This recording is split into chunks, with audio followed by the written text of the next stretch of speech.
Seed Song Farms Maple Sugaring on the Farm event Sunday gave visitors a behind-the-scenes look at how maple syrup is made and a chance to enjoy some fresh-made pancakes.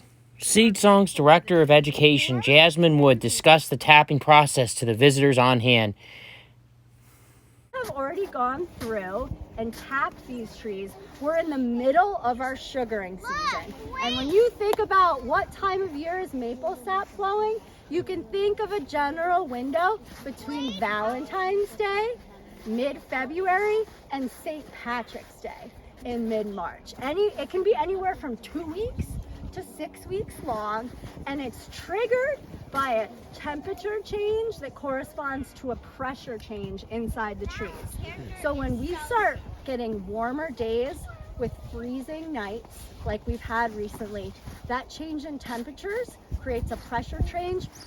And a good flow takes just the right combination of high and low temperatures, Wood says.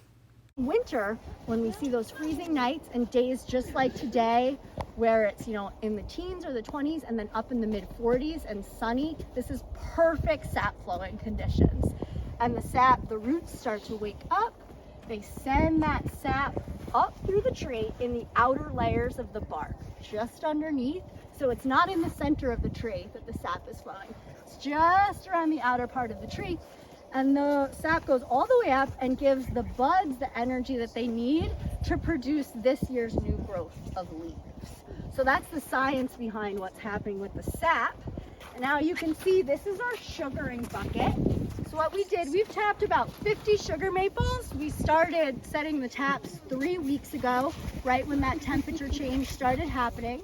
She says these trees are unique to this part of the world. If you go down south to Florida or even like Georgia, the middle of the country, sugar maples don't grow there. They grow from like Pennsylvania, New York, Vermont, and up into Canada. They like really cold winters.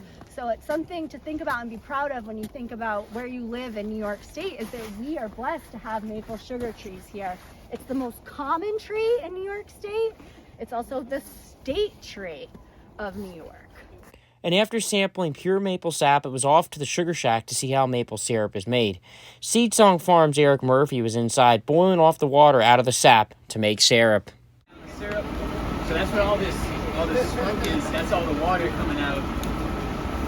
And yeah, this is just like a little setup we made within like an hour or two.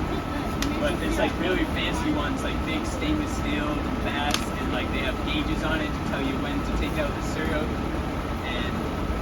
But this one's very simple.